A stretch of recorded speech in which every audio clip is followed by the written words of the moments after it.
Development ఎలా ఉండబోతుంది అంటారు ఈ గూగుల్ డేటా సెంటర్ వల్ల?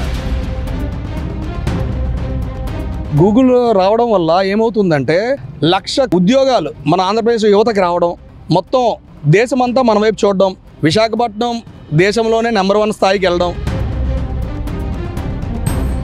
ఒక గూగుల్ సెంటర్ విశాఖపట్నంకి వచ్చిందంటే అన్ని పార్టీ వాళ్ళు దానికి సపోర్ట్ చేయాలి. ఇప్పుడు మీరు ఉండొచ్చు, రేపు ప్రభుత్వం మళ్ళీ మారచ్చు, మళ్ళీ రావచ్చు, కానీ అది కాదు. ఇప్పుడు భవిష్యత్తు పిల్లల కోసం ఆలోచించి మీరే ఇప్పుడు వ్యతిరేకంగా మాట్లాడితే వచ్చేవాళ్ళు మనకి ఇంకా ఏ సెంటర్ వాళ్ళు వస్తారండి? మంచి అర్హతల నుండి కూడా వీళ్ళకి ఇంకో ఆప్షన్ లేక ఈ బ్లింకెట్, స్విగ్గీలని, జొమాటోలని చిన్న చిన్న వాటిల్లోని ఉద్యోగాలు చేసుకుంటూ ఏదో గడుపుతున్నారు. ఇలాంటివి కంపెనీస్ అన్నీ రావడం వల్ల ఏంటంటే కొంచెం ఇంకా బాగా డెవలప్ అవుతుందని మా అభిప్రాయం ఉందండి.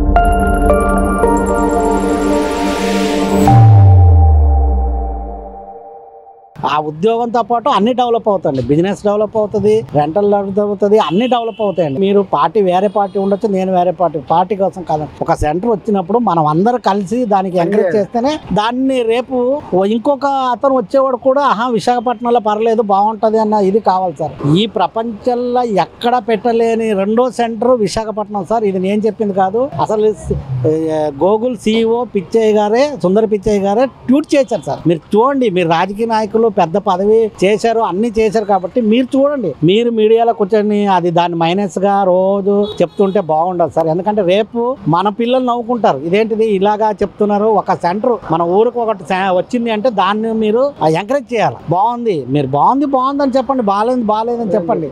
అంతేగాని ఇంత పెద్ద సెంటర్ వచ్చింది, ఇంత పెద్ద సెంటర్ శంకుస్థాపన అయింది, ఇంత ఇదైంది, ఇంత డెవలప్ అవుతుంది, దాన్ని మీరు కూడా దానికి బాగుంది అని చేయండి, సపోర్ట్ చేసే దాంట్లో తప్పలేదు. ఇప్పుడు మీరు బాగుంది అని చెప్పినంత మాత్రాన మీ పార్టీకి ఏం మైనస్ అయిపోదు, బాగాలేదని చెప్పినంత మాత్రాన మీ నవ్వులు పాలు అవుతారు. ఇప్పుడు ఎంత పెద్ద సిటీ వదిలేసి వచ్చి విశాఖపట్నంలో పెడుతున్నారంటే ఎంత చంద్రబాబు నాయుడు గారు కానీ, లోకేష్ గారు కానీ, ఇటు కూటమి ప్రభుత్వం కానీ ఎంత కష్టపడితే వచ్చింది అని మీరు ఆలోచించండి. మీరు కూడా ప్రభుత్వం నడిపించారు 5 ఏళ్ళు, ఎలా నడిపించారో, ఎన్ని కంపెనీలు తెచ్చారో ప్రజలందరికీ తెలుసు. వైసీపీ వాళ్ళే ఈ గూగుల్ని తీసుకొచ్చాము అని చెప్పేసి మాట్లాడుతూ ఉన్నారు సార్. ఇప్పుడు వాళ్ళు తీసుకొస్తే మళ్ళీ ఈ పార్టీకి ఓపెన్ అయిపోవాలి కదా సార్. ఇప్పుడు వాళ్ళు తీసుకొచ్చారు, మళ్ళీ లోకేష్ బాబు ఎందుకు వచ్చి మన శంకుస్థాపన చేశారు? ఇప్పుడు వాళ్ళు తీసుకొచ్చి ఉంటే ఈ పార్టీకి ఓపెన్ అయిపోవాలి కదా, ఉద్యోగాలు వచ్చేయాలి కదా. మా పిల్లలకి జాబ్ క్యాలెండర్ అన్నారు, ఏది జాబ్ క్యాలెండర్? ఏ జాబ్ క్యాలెండర్ తీయలేదు, డిఎస్సి తీయలేదు, ఏమీ తీయలేదు, అలాగే వెళ్ళిపోయారు. ఇప్పుడు వచ్చింది కూడా మీరు దాన్ని వ్యతిరేకంగా మాట్లాడితే ఎక్కడో పెట్టారు, అదేం గూగుల్ సెంటర్, ఇవే అవలా మాట్లాడకూడదు కదా సార్. ఇప్పుడు చిన్న నాయకులు మాట్లాడారంటే అది పర్వాలేదు సార్. మీరు పెద్ద హోదా మినిస్టర్ చేశారు, మీరు పెద్ద పదవి చేశారు, మీరు దాన్ని ఇచ్చేసుకోండి. వచ్చిందంటే చెప్పండి, లేదని చెప్పండి. రాంది ఎవరు ఇంత పబ్లిసిటీ చేసుకోరు, ఇంత చేయరు. అసలు ఆయన CEO గారే ట్వీట్ చేశారు, చూడండి ఒకసారి మీరు. ఇప్పుడు విశాఖకి ఈ గూగుల్ డేటా సెంటర్ రావడం వల్ల ఎంతమందికి ఉపాధి కలుగుతుంది అంటారు సార్? ఇప్పుడు 1,00,000 మంది ఉద్యోగాలు వస్తాయి సార్. అప్పుడు ఆ ఉద్యోగం కింద వచ్చే కింద ఇప్పుడు కార్మికులకి, లేబర్స్కి ఇప్పుడు ఎంతమంది లేబర్స్ అక్కడ పనిచేస్తే బిల్డింగ్ తయారవుతుంది మీరు చెప్పండి. అంతమంది లేబర్ మనకు పనిచేస్తారు. ఇప్పుడు ఎక్కడెక్కడి నుంచో ఇప్పుడు ఖాళీ ఉన్నారు లేబర్స్, అందరికీ పని దొరికింది. అలాంటి కంపెనీలు ఇంకా రావాలంటే కూటమి ప్రభుత్వం ఉంది కాబట్టి ఇప్పుడు ధైర్యంగా వచ్చి మీరు పెడుతున్నారంటే. హైటెక్ సిటీ కట్టినప్పుడు చంద్రబాబు నాయుడు గారి మీద అందరూ నెగటివ్గా మాట్లాడారు. ఈ రోజు చంద్రబాబు నాయుడు పేరు అన్ని పార్టీ వాళ్ళు చెప్పుకున్నారు. మొన్న కేటీఆర్ కానీ, రేవంత్ రెడ్డి గారు కానీ అందరూ చంద్రబాబు నాయుడు గారి పేరు చెప్తున్నారు. ఆ రోజు ఆయన చేశారు కాబట్టి ఈ రోజు మేము ఇలా ఉన్నాము అని. లేదంటే ఎక్కడ ఉందండి హైటెక్ సిటీ అంటే అందరూ నవ్వుకున్నారు, ఇదే హైటెక్ సిటీ ఇదేం తెలుసు. ఆయన విజన్ వేరే సార్, ఆయన సీనియారిటీ వేరే. చంద్రబాబు నాయుడు గారే చెప్తారు అన్ని కాంబినేషన్ బాగుంది, డబుల్ ఇంజిన్ సర్కార్ నడుస్తుంది, మీకు బ్రహ్మాండంగా ఉంటుంది, ఏం పర్వాలేదు అన్నారు. ఇంకా రాయలసీమ కూడా డెవలప్ అయిపోద్ది, ఆంధ్రప్రదేశ్ ఇక్కడ విశాఖపట్నం కూడా డెవలప్ అయిపోతుంది, ఇంకా ఎయిర్పోర్ట్లు వస్తాయి, ఇంకా అన్ని ఫెసిలిటీ బాగా ఉంటుంది. లోకేష్ గారు బాగా కష్టపడ్డారండి. లోకేష్ గారి కమిట్మెంట్ కానీ, లోకేష్ గారు సింగిల్ విండో ఈవీ కానీ, ఇంత ముందు ఉన్న పార్టీలు అంతా మీకు పర్సంటేజ్ సార్. ఇక్కడ ఉన్న అమర్ బ్యాటరీ కూడా వెళ్ళిపోయేలా చేసింది వీళ్ళే. చాలా మట్టుకి ఉన్నప్పుడు వెళ్ళిపోయి. ఎందుకు వెళ్ళిపోయి అంటే సపోర్ట్ చేయాలి సార్. బిజినెస్ చేయడానికి వచ్చిన వాడికి మీరు సపోర్ట్ చేయకుండా ఆయన్ని టార్చర్ పెడితే ఎవరు ఉండరండి. అలాంటిది ఇప్పుడు లేదు అని వాళ్ళకి తెలిసింది కాబట్టి వాళ్ళు వచ్చి పెట్టారండి. ఇప్పుడు మా కింద పెద్ద రాష్ట్రాలు ఉన్నాయి, ఇంకా ఇచ్చిన వాళ్ళు ఉన్నారు, కానీ ఆంధ్రప్రదేశ్కి వచ్చి పెట్టారంటే సీఎం చంద్రబాబు నాయుడు గారి నమ్మకం, లోకేష్ బాబు మీద నమ్మకంతో వాళ్ళు వచ్చి ఇక్కడ పెట్టుబడి పెట్టారు. మొన్న ఎవరో ఒక మాజీ మంత్రి చెప్తున్నారు, ఆ డేటా సెంటర్ ఇచ్చారు, ఎన్ని లక్షలు కరెంట్ అవుతుంది, కరెంట్ అవ్వకపోతే మరి కరెంట్ అవ్వకుండా డేటా సెంటర్ ఓపెన్ అవుతుంది సార్, అంత లక్షల మంది ఉద్యోగాలు వస్తాయి సార్, అన్నీ ఆటోమేటిక్గా పెరుగుతాయండి. ఇప్పుడు అన్ని విజన్ లేకుండా ఏమి చంద్రబాబు నాయుడు గారు ఇవాళ వెళ్ళిపోయి సంతకం పెట్టేసి కావాలని ఓపెన్ చేయరు కదండి. ఆయనకి అన్నీ ఉంటాయి. ఆయనకిన్న తెలివైన వాడు లోకేష్ బాబు బాగా అన్ని బాగా చేస్తారండి, దానికేం డౌట్ లేదు. విశాఖకు గూగుల్ డేటా సెంటర్ వస్తే ఎంతో హ్యాపీగా ఫీల్ అవుతున్నాం అని చెప్పేసి కూటమి ప్రభుత్వం చెప్తూ ఉంది. ఈ గూగుల్ డేటా సెంటర్ని మేమే తీసుకొచ్చామని చెప్పేసి వైసీపీ నాయకులు మాట్లాడుతూ ఉన్నారు. ఎలా అనిపిస్తుంది మీకు? అసలు ఈ గూగుల్ డేటాకి ఫస్ట్ పునాది పడింది 2019 ఫిబ్రవరిలో పడిందండి. అదానీ గ్రూప్తో చంద్రబాబు నాయుడు గారు ఆ రోజే 70,000 కోట్లతో అడుగు ముందుకేశారు. ఆంధ్రప్రదేశ్ ప్రజల యొక్క అదృష్టం బాగాలేదు కాబట్టి వైసీపీ ప్రభుత్వం వచ్చిన తర్వాత అది అక్కడతో ఆగిపోయింది. ఆగిపోయిన దగ్గర నుండి ఈ 5 ఏళ్ళు ఏం జరిగిందో మనకంతా తెలుసు. మళ్ళీ 2024 వచ్చేసరికి మన కూటమి ప్రభుత్వం వచ్చిన తర్వాత ఈ గూగుల్ టెక్ అనేది మళ్ళీ ముందుకు వచ్చి 1,33,000 కోట్ల పెట్టుబడితో ముందుకు రావడం, ఆంధ్రప్రదేశ్ ప్రజలు మళ్ళీ ఒక అదృష్టం చేసుకొని ఆనందపడుతున్న సమయంలో లేదు మేమే తీసుకొచ్చాము, మాదే గూగుల్ ఇది అంతే అని చెప్పి మాట్లాడుతున్నారు. ఇప్పుడు విశాఖకి గూగుల్ డేటా సెంటర్ ఒక ఐటీ హబ్గా విశాఖ నగరాన్ని ఎంతో అభివృద్ధి దశలుగా ముందుకెళ్ళడానికి కూటమి ప్రభుత్వం ప్రయత్నాలు చేస్తుంది. ఎలా అనిపిస్తుంది విశాఖ గూగుల్ డేటా సెంటర్ రావడం వల్ల? ఇప్పుడు ఈ గూగుల్ రావడం వల్ల ఏమవుతుందంటే 1,00,000 ఉద్యోగాలు మన ఆంధ్రప్రదేశ్ యువతకి రావడం, మొత్తం దేశమంతా మన వైపు చూడడం, విశాఖపట్నం దేశంలోనే నెంబర్ 1 స్థాయికి వెళ్ళడం. ఎందుకు నెంబర్ 1 స్థాయికి వెళ్తుందంటే ప్రపంచం అంతా 12 దేశాల్లో ఈ గూగుల్ టెక్ అనేది ఉంది. 12 దేశాల్లో మొట్టమొదటి పెద్దదిగా ఉన్నది అమెరికాలో, ఇది రెండోది. విశాఖపట్నంలో ఉన్నది రెండోది. అంటే దీని రూపురేఖలు ఏ విధంగా ఉంటాయి అన్నది మనం ఒక 10 ఏళ్ల తర్వాత చూస్తే అసలు నా భూతో నా భవిష్యత్ అనే చెప్పొచ్చు. దీనివల్ల యువతకి ఉపాధే కాకుండా మన ఆంధ్రప్రదేశ్ ప్రభుత్వానికి వచ్చే ఆదాయం 10,000 కోట్ల పై మాటే మనం చెప్పుకోవాలి. ఇంత శుభపరిమాణాన్ని సంతరించుకున్న ఈ గూగుల్ టెక్ రావడం వల్ల ప్రతి ఒక్కరి చూపు మన వైపే ఉంది. కొన్ని రాష్ట్రాల్లో బెంగళూరులో మన రీసెంట్గా ప్రజలందరూ ప్రశ్నిస్తే ఉన్న ప్రభుత్వం నాయకుడు వచ్చి లేదు మనం అంత ఫ్రీగా ల్యాండ్ ఇవ్వలేము అది ఇది అని చెప్పి మాట్లాడారు. ల్యాండ్ ఫ్రీగా ఇవ్వలేము అని మాట్లాడినప్పుడు ఎంతో పట్టుదలతో మనకు ఆంధ్రప్రదేశ్ రాష్ట్ర ముఖ్యమంత్రి ఇప్పుడు నారా చంద్రబాబు నాయుడు గారు ఎవరైతే ఉన్నారో తీసుకొని వచ్చి ల్యాండ్ వాళ్ళకి ఇచ్చి, వాటర్ సోర్స్ ఇచ్చి, పవర్ సోర్స్ ఇచ్చి ఇవన్నీ చేశారు కాబట్టి దీనికోసం ఇప్పుడు ప్రపంచవ్యాప్తంగా చర్చనీయాంశమైంది. లేకపోతే దీనికోసం ఎవరు మాట్లాడరు. మనం గూగుల్ని వెల్కమ్ చెప్తున్నట్టు విశాఖపట్నం కూడా అభివృద్ధి పదంలో నడిస్తే ఆ గూగుల్ కూడా ఇంకా పెద్దగా మనం ఎక్స్పెక్ట్ చేసే అంత పెట్టుబడులు లేకపోతే ఇంకా ఇన్ఫోసిస్ కానీ ఇంకా ఉన్న ఏవైతే సాఫ్ట్వేర్ కంపెనీలు ఉన్నాయో ఇంకా పెట్టుబడులు ఇంకా ముందుకు వచ్చి ఇంతకన్నా పెద్దవి ఇంకా ముందు మన ఆంధ్రప్రదేశ్ ఆశిస్తుందని నేనైతే అనుకుంటున్నాను. అంటే ఇప్పుడు గూగుల్ డేటా సెంటర్కి భూములు ఇస్తూ ఉంటే కూటమి ప్రభుత్వం ఇవి భూముల్ని ఇవ్వకూడదు అని అడ్డుకునే ప్రయత్నం చేస్తున్నారు మరి వైసీపీ నాయకులు.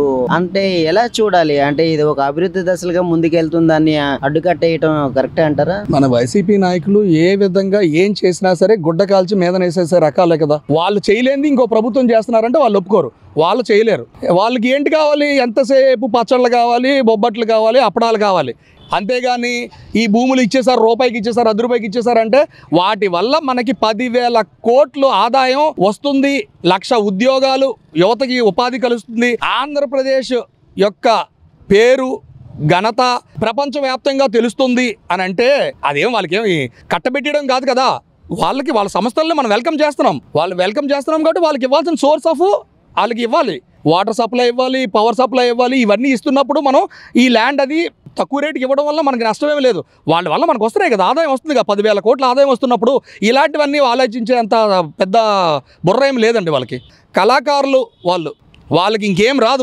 వాళ్ళకి తెలిసిందల్లా దోచుకోవడమే. ఇలాంటివి చేయలేరు. వాళ్ళు చేయలేనివి చెప్పలేరు, చేసినవి లేవు. అంటే ఇప్పటివరకు చూసుకుంటే ఎన్నో రాష్ట్రాలు అంటే ఈ గూగుల్ డేటా సెంటర్ కోసం ఎన్నో కళ్ళతో ఎదురు చూస్తూ ఉన్నాయి. అలాగా మన విశాఖ నగరానికి ఇప్పుడు ఈ గూగుల్ డేటా సెంటర్ రావటం ఎలా అనిపిస్తుంది మీకు? యువత మాత్రం దీన్ని అందిపుచ్చుకోవాలండి. యువత అందిపుచ్చుకొని 1,00,000 ఉద్యోగాలు కాకుండా ఇంకా ఎక్కువైతే తెచ్చుకునే అంత టాలెంట్గా యువత ఉంటే చాలా హ్యాపీగా ఉంటుంది. ఎందుకంటే ఇది అంతా యువత కోసమే. ఇప్పుడు నారా లోకేష్ గారి ఆధ్వర్యంలో ఇవన్నీ జరుగుతున్నాయి. ఇలాంటి అవకాశాలని యువతగానే అందిపుచ్చుకుంటే ఇంకా నిరుద్యోగం అనేది ఉండదు కదా. చాలా హ్యాపీగానే ఉందండి. ఎందుకంటే ఇప్పుడు ప్రెసెంట్ కావాల్సింది యూత్ కి ఎంప్లాయ్మెంట్ కదా. సో అది తీసుకురావడం అనేది చాలా మంచి పరిణామం. చాలా మంది కూడా ఈ బ్లింకెట్, స్విగ్గీలని, జొమాటోలని అంటే మంచి అర్హతలు ఉండి కూడా వీళ్ళకి ఇంకో ఆప్షన్ లేక అలాంటి చిన్న చిన్న వాటిల్లోని ఉద్యోగాలు చేసుకుంటూ ఏదో గడుపుతున్నారు. ఇలాంటివి కంపెనీస్ అన్ని రావడం వల్ల ఏంటంటే కొంచెం ఇంకా బాగా డెవలప్ అవుతుందని మా అభిప్రాయం ఉందండి. ఇప్పుడు ఇక్కడ నుంచి అందరూ వెళ్తున్నారు. ఎక్కడికి? అమెరికా వెళ్ళాలి, లండన్ వెళ్ళాలి, అది వెళ్ళాలి. అలాంటి సంస్థలన్నీ మన వైజాగ్కే వస్తే ఇక్కడ వాళ్ళు ఎక్కడికి వెళ్ళరు. అక్కడ ఎక్కడైతే ఎవరైతే ఉన్నారో వాళ్ళందరూ కూడా ఆలోచనలో పడతారు. అరే మనం ఆ టైంలో ఇలా వచ్చాము, సో ఇక ఫ్యూచర్ లో మనం ఎక్కడికి వెళ్ళక్కర్లేదు. ఎక్కడ ప్లేస్ లో ఉన్న వాళ్ళు అక్కడే ఉండి వాళ్ళ వృత్తులు చేసుకోవచ్చు, వాళ్ళ చదువు తగ్గ ఉద్యోగాలు చేసుకోవచ్చు, ఎక్కడ పరిగెట్టక్కర్లేదు. డెవలప్మెంట్ ఎలా ఉండబోతుంది అంటారు ఈ గూగుల్ డేటా సెంటర్ వల్ల? డెవలప్మెంట్ అంటే ఇప్పుడు ఒకప్పుడు అయితే హైదరాబాద్ అన్నారు, అవి కూడా ఇలా కంపెనీస్ వల్లే కదా అంత మహా భాగ్యనగరం అయింది, బాగా డెవలప్ అయింది. సో అంతకన్నా మించే అవుతుందని ఈ కూటమి ప్రభుత్వం వల్ల మేము అనుకుంటున్నాం. మరి రాష్ట్ర వ్యాప్తంగా డెవలప్మెంట్స్ కానీ సంక్షేమం కానీ ఎలా అనిపిస్తుంది మీకు? అంటే ఇప్పుడే కదండి ఇంకా వచ్చారు, వాళ్ళ అభిప్రాయాలు, వాళ్ళ ఆలోచనలు ఉన్నాయి. అవి కొంచెం అమల్లోకి రావాలంటే కొంచెం టైం పడుతుంది. ఆ టైం వరకు కూడా జనాలు వెయిట్ చేయాలి. వెయిట్ చేయకుండా వీళ్ళు చేసేటువంటి కార్యక్రమాలని పక్కద్రోవ పట్టించడానికి ఆపోజిట్ పార్టీ వాళ్ళు ప్రయత్నిస్తున్నారు. ఆ విషయంలో మాత్రం ఈ మొన్న జరిగినటువంటి రోడ్ ఎక్స్టెన్షన్స్ అని, లేదంటే ఫుట్పాత్ మీద తొలగించడం, దుకాణాలు, చిరు వ్యాపారస్తుల్ని వాళ్ళని అంటే వాళ్ళు ఫ్యామిలీసే కానీ కాదంటలేదు, కానీ వాళ్ళు ఆలోచించుకోవాలి ఏంటంటే వాళ్ళ పిల్లల భవిష్యత్తు కోసమే కదా ఇవంతా చేస్తున్నారు అనే ఆలోచన. ఇప్పుడు ఎవరు చెప్తే అదే నమ్మేసుకుని వాళ్ళ వెనక వెళ్ళడం అనేది మూర్ఖత్వం అవుతుంది. చంద్రబాబు నాయుడు గారికి, లోకేష్ గారికి ఏం చెప్పాలనుకుంటున్నారు? ఈ గూగుల్ ఇక్కడ విశాఖపట్నం తీసుకొచ్చారు కదా. వీళ్ళకి చెప్పేది ఏముందండి, మేము చెప్పేంత వాళ్ళం కాదు. ఎందుకంటే ఒక పక్క సీనియర్, ఒక పక్క జూనియర్. సీనియర్ కి ఏం చెప్పలేము, ఇంకా లోకేష్ గారు అంటారా, ఆయనకు తగ్గ వాళ్ళం కాదు మేము. కానీ ఇప్పటికీ ఏంటంటే వాళ్ళతో పాటు ఉన్న వాళ్ళకి ఎంప్లాయ్మెంట్ వస్తుంది కాబట్టి తీసుకొస్తారు. సో అది హ్యాపీగా ఉంది. అది ఎప్పటికైనా సరే వాళ్ళు చేయాల్సిన పని అది. ఎవరైతే చెప్తున్నారో చేయటం లేదు. లాస్ట్ ప్రభుత్వం వాళ్ళకి వస్తున్నాయి కంపెనీలు, వాళ్ళు అంటే ఒక్కొక్కళ్ళు ఒక్కొక్కటి రీజన్ చెప్పారు, అవి మనం రిపీట్ చేసుకోవడం అనవసరం. కానీ ఏంటంటే అది అనవసరమైన మాటలు మాట్లాడుకోవడం కూడా కరెక్ట్ కాదు. గూగుల్ డేటా సెంటర్ విశాఖపట్నం తేడానికి ఎంతో కృషి చేశారు. అది ఏంటంటే ఎన్నో రాష్ట్రాలు పోటీ పడ్డాయని చెప్పుకోవచ్చు. అంటే ఇక్కడ ఇలా రావటం వల్ల మీకు అసలు ఏమనిపిస్తుంది? అంటే ఇది అంతా హ్యాపీ అయినా? ఇప్పుడు వైసీపీ వాళ్ళు ఏమంటున్నారంటే మేమే తీసుకొచ్చాము అని చెప్పేసి వాళ్ళు మాట్లాడుతూ ఉన్నారు. టీడీపీ వాళ్ళు ఏమంటున్నారంటే మేమే తీసుకొచ్చాము అని చెప్పేసి వీళ్ళు అంటున్నారు. అసలు ఎవరి వల్ల వచ్చింది అనుకుంటున్నారు? ఇప్పుడు హైదరాబాద్ ఒకలాగా డెవలప్ అయ్యింది అంటే చంద్రబాబు నాయుడు గారు చేసింది ఉంది. సో ఆయన ఇంచుమించు ఆయన కృషే జరిగిందని మేము అనుకుంటున్నాం అండి. ఎందుకంటే ఆయనకు ఉన్న అనుభవం ఇంకా వేరే నాయకులకు ఉంటుందని నేను అనుకోను. ఈ కూటమి ప్రభుత్వం ఇలాగ వెళ్ళి ఉన్న కుటుంబాలకి న్యాయం జరిగితే అంతకు మించి హ్యాపీ.